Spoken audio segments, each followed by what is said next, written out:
Assalamualaikum warahmatullahi wabarakatuh. Pada pertemuan pertama setelah UTS untuk mata kuliah perancangan pabrik, sini saya akan menjelaskan pengantar ya mengenai suatu perancangan atau desain ya. Suatu pabrik itu sendiri. Secara definisi ya, desain itu adalah suatu proses kreatif di mana tidak terpengaruh oleh sesuatu hal ya. Artinya dia suatu proses kreatif yang penuh kebebasan. Namun bila kita persempit areanya, yaitu pada proses perancangan pabrik, maka kita akan mendapatkan beberapa batasan ya atau constraint. Nah, hal yang bisa kita desain ya pada suatu pabrik itu ada dua jenis ya atau desain unitnya. Nah, suatu pabrik itu secara umum adalah ada beberapa alat atau unit-unit yang mengolah suatu masukan atau input, kemudian merubahnya menjadi suatu output atau luaran.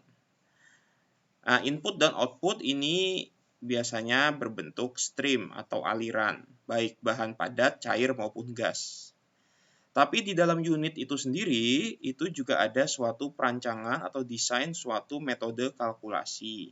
Bagaimana suatu informasi yang masuk itu dapat diolah pada suatu calculation method, kemudian dia keluar menjadi suatu output informasi. Jadi pada perancangan pabrik itu umumnya ada dua desain ya, yaitu desain yang secara nyata, artinya kita mendesain suatu bentuk alat atau bangunan, dan juga di sisi lain kita mendesain pula bagaimana alat tersebut dapat bekerja. Ya, artinya kita mendesain metode dari suatu alat tersebut. Pada perancangan pabrik, seperti saya bilang sebelumnya, ada beberapa batasan ya dalam melakukan desain. Ya, batasannya itu ada yang bersifat eksternal dan ada yang bersifat internal. Dan desain itu sendiri ya itu memiliki beberapa level. Ya, desain secara umum itu artinya dia tidak ada batasan, region of all design di sini. Nah, ketika dia mendapatkan batasan-batasan eksternal, ya batasan-batasan dari luar desain pabrik itu sendiri, maka itu akan menjadi suatu possible design. Desain yang mungkin akan diaplikasikan. Beberapa constraint yang eksternal itu pertama dari resource atau sumber daya, baik sumber daya bahan baku maupun sumber daya manusianya itu sendiri. Lalu ada physical law, lalu ada hukum-hukum fisika. Ya, ada beberapa hal yang memang tidak bisa kita langgar, ya, seperti misalnya gaya gravitasi ataupun kekuatan aliran air dan segala macamnya. Lalu ada undang-undang, government control, ya, economic constraint. Nah, ini nanti bergantung juga kepada lokasi. Kita ingin membuat pabrik itu di mana, maka kondisi ekonomi masyarakat, perda pemerintah, ya, undang-undang yang berlaku di daerah tersebut, safety regulation, itu kan semua faktor dari luar. Ketika kita sudah mengkonsiderasi semua hal-hal tersebut, constraint tersebut, maka itu kita masukkan sebagai suatu possible design. Nah, tapi possible design itu masih harus kita pertajam lagi dengan mengikut sertakan batasan-batasan internal sehingga nanti menjadi plausible design. Ya, desain yang benar-benar layak. Nah, karena kita juga harus memperlihatkan bagaimana kondisi internal seperti bahan baku, ya, personilnya, waktu kerja, metode kerja, pemilihan proses dan juga kondisi proses. Ini yang berkaitan secara langsung ya dengan pabrik yang akan kita buat nanti seperti kapasitas, suhu operasional, tekanan, ya, bahan bakunya mau dapat dari mana, metode kerjanya, jam kerjanya. Nah, ketika itu sudah dikonsiderasi, maka nanti itu akan menjadi plausible design, ya, desain yang layak. Nah, nanti tinggal setelah plausible design itu kita dapatkan, nanti akan kita uji secara ekonomi, apakah dia menguntungkan. Apabila itu lewat semua, maka pabrik tersebut bisa didirikan.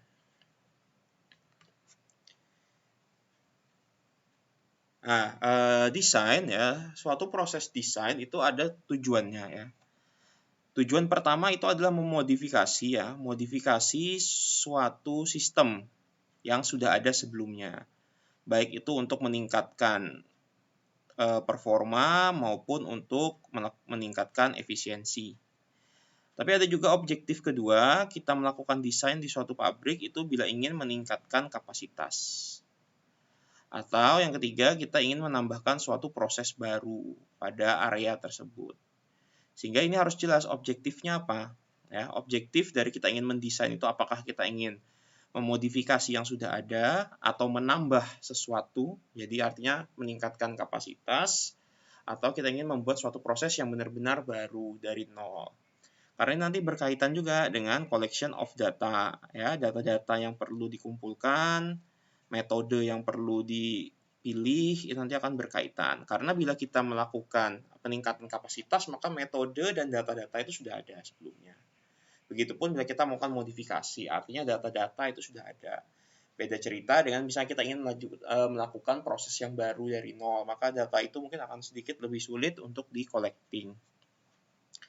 Nah, kan dari serangkaian data itu nanti kan akan dipilih ya desain-desain ya atau nominasi-nominasi desain dari objektif itu sendiri ya. Nah, lalu kita akan melakukan evaluasi dan pemilihan atau optimasi desain mana yang akan dipilih sebelum nanti keluar ke final design. Nah, jadi untuk pemilihan suatu desain itu biasanya dia akan melewati beberapa stage tadi kan. Seperti yang pertama itu adalah possible design. Artinya possible design itu sudah menghitung faktor-faktor eksternal yang mengganggu. Bila faktor internal itu sudah internal sudah pula diperhitungkan, maka dia akan menjadi plausible atau feasible design yang layak ya. Nah, nanti naik lagi beberapa yang layak itu nanti akan masuk ke probable design, likely kandidat terkuat.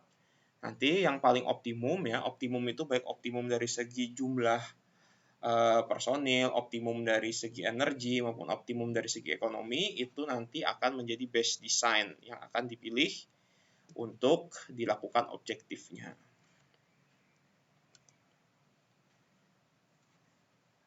Diagram alir dari suatu proses desain, terutama di suatu pabrik, itu semua itu diawali dari spesifikasi ya, atau tujuan awalnya. Ya, dari suatu project itu sendiri ingin melakukan apa. Kita misalkan dari nol sama sekali ya, maka yang harus kita lakukan itu biasanya adalah FS atau Feasibility Study. Kita evaluasi awal, pemilihan proses yang pas yang mana, dan akan membuat flow diagram awal. Artinya diagram alir dari proses itu secara kasar ya, secara sketch. Baru kemudian masuk ke material dan energy balance. Artinya kita susun neraca massa dan neraca panas. Ini menyesuaikan dengan kapasitas pabriknya. Sehingga kita bisa tahu berapa jumlah bahan baku, berapa produk, dan berapa jumlah limbah. Berapa energi yang hilang, berapa energi yang harus dibangkitkan. Begitupun juga dengan preliminary equipment design. Jadi kita sudah harus memilih alat-alat apa saja yang akan dibeli atau dirancang nantinya. Nah, berdasarkan flow diagram tadi, kan dari flow diagram kita tahu, oh, misalnya kita ingin membuat minyak kacang, maka dari kacang itu kita butuh oven, kita butuh alat untuk menekan, ya, press dari kacang. Kita juga butuh alat untuk pemurnian. Nah, dari situ kan dari mana? Dari flow sheeting itu kemudian. Nah, kemudian setelah itu kita akan melihat juga cost estimasi ya, estimasi biaya awal. Nah, karena ini nanti akan dibagi dua ya. Pertama untuk piping and instrumentation design dan juga untuk alat. Jadi ada alat utama dan ada alat pendukung. Nah, biasanya ada flow sheet, chemical equipment, reaktor, unit operasi, heat exchanger ini alat-alat utama. Tapi ada juga instrumentasi, pipa, alat-alat lebih kecil lainnya, kompresor, ya, desain dari tangki, desain dari heat exchanger, dan segala macamnya. Itu nanti di breakdown satu-satu ya, kebutuhannya berapa, desainnya ingin seperti apa. Nah, setelah alat-alat utama itu nanti mulai ke alat-alat yang lebih pendukungnya lagi ya, seperti elektrikal, listrik, pipa, struktur sipil ya, artinya bangunan-bangunan sipil, layoutnya ya, civil work seperti drainase ya, jalanan, lalu kantor, laboratorium, ruang kontrol dan segala macam. Nah, dari situ nanti akan di cross check ya untuk project cost estimation. Project cost estimation, nanti ditambahkan juga untuk harga bahan baku. Nah, baru kemudian dilakukan pembelian. Nah, karena bukan hanya alat ya yang harus dibeli ya, tapi juga bahan baku. Lalu dilakukan proses konstruksi ditambahkan operating manual. Artinya personil, SOP itu siap, maka kita bisa start up, baru dilakukan operasional dan penjualan dari barang tadi. Nah, dari sini kan bisa terlihat ya bahwa hal-hal yang harus didesain itu sebenarnya cukup banyak ya. Terutama secara garis besar kita bisa bagi dua ya. Artinya yang berhubungan langsung dengan proses seperti alat-alat proses dan juga utility, dan juga alat-alat yang mendukung di luar dari proses ya, seperti ini tadi ya. Seperti bangunan sipil, kantor, listrik dan sebagainya. Nah, untuk pembelian ya, purchasing itu adalah alat plus bahan baku. Ketika ingin startup, maka kita membutuhkan personil dan juga operating manual sebelum nanti bisa beroperasi. Dalam suatu proyek desain suatu pabrik, itu semua itu berinti kepada project manager. Ya, ada project manager, ada bagian yang namanya process section. Nah, ini dia tugasnya itu adalah untuk melakukan mengoptimasi proses. Pemilihan metode proses itu seperti apa, neraca massa, neraca panas, reaksi, ya, dan sebagainya, supaya bisa optimum itu prosesnya seperti apa. Nah, proses ini ketika dia memilih proses, maka nanti akan diturunkan kepada spesialis desain. Nah, ini yang orang yang melakukan desain alat-alat ini. Oh, dari orang proses nanti saya butuh alat untuk press dengan spesifikasi A, B, C, D. Nah, ini diterjemahkan oleh desainernya. Nah, desainernya ini juga nanti desainer akan melakukan perancangan. Nah, orang proses juga nanti kira-kira saya butuh ruang ini akan masuk ke bagian konstruksi. Nah, ini semua berhaluan pada project manager. Proses section itu nanti juga masuk ke bagian procurement untuk bagian pembelian, inspeksi, dan juga penjadwalan. Sampai nanti semua bermuara lagi di bagian konstruksi. Konstruksi nanti melaporkan kegiatan konstruksi ke project manager. Nah, kita lihat ya bahwa keempat bidang utama yaitu bagian proses, bagian alat, bagian pembelian, dan bagian konstruksi. Ini saling berkaitan satu sama lain dan ditengahi oleh project manager ya, dengan fungsi masing-masing yang saling terkait satu sama lain. Nah, kita lihat di sini ya bahwa kalau kita lihat dari jalurnya ya, jalur komunikasi proses itu bisa berkomunikasi dengan bagian desainer. Tapi desainer itu tidak bisa langsung ke proses, dia harus melewati project manager dulu. Ya, karena project manager inilah nanti yang akan menerjemahkan maksudnya. Begitupun juga dengan procurement. Procurement ini kan fungsinya adalah menerima pesanan. Dia tidak bisa menyuruh, artinya sudah terjadi ada permainan curang dari luar gitu kan, tidak bisa. Artinya fungsi dia baru bisa bergerak ketika ada pesanan dari pihak proses, bagian desain maupun dari project manager. Nah, begitupun konstruksi tidak bisa start duluan.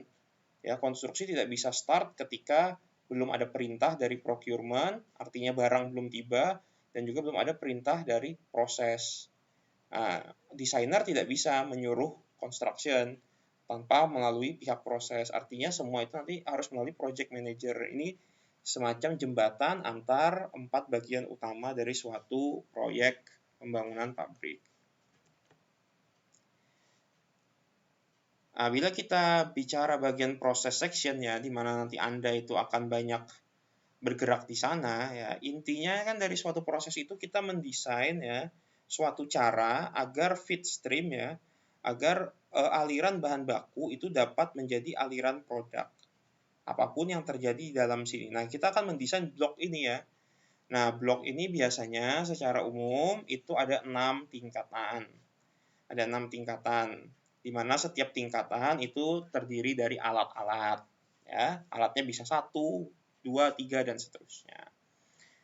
Stage pertama dari suatu proses itu adalah penyimpanan bahan baku.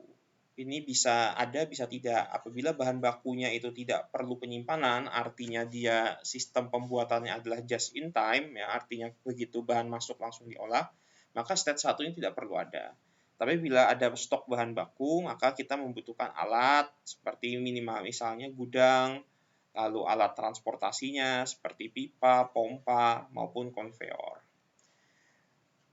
Nah, lalu ada masuk feed preparation. Artinya bagaimana? Artinya bahan baku ini kita olah awal. Pengolahan awal bahan baku menyesuaikan dengan kondisi, biasanya adalah kondisi reaksi.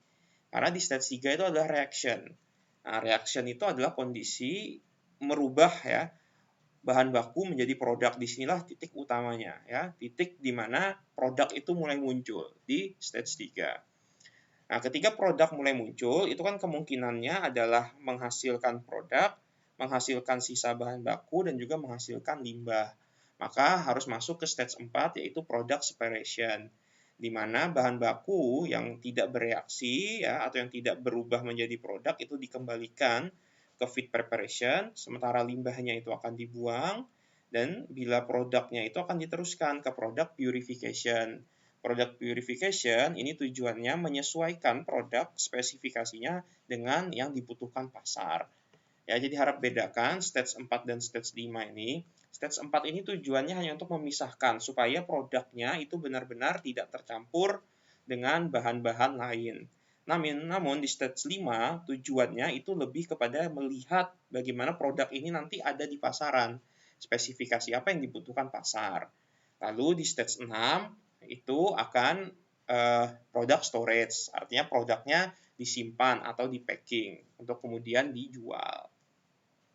Kurang lebih seperti ini, artinya setiap pabrik itu hampir bentuknya masih mirip-mirip seperti ini. Ya, ada feed preparation, reaction, product separation, product purification, dan product storage. Nah, tinggal alat-alat pada setiap stage ini saja yang berbeda-beda alatnya, dan juga alat penghubung dan juga materialnya yang berbeda.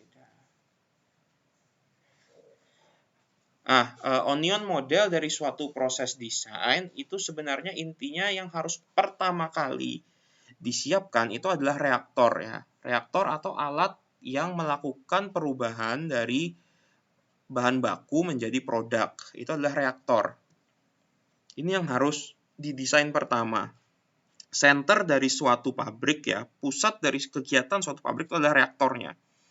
Ketika reaktornya sudah dibuat, maka nanti selanjutnya baru kita buat sistem pemisahannya. Memisahkan bahan baku, produk, dan limbah.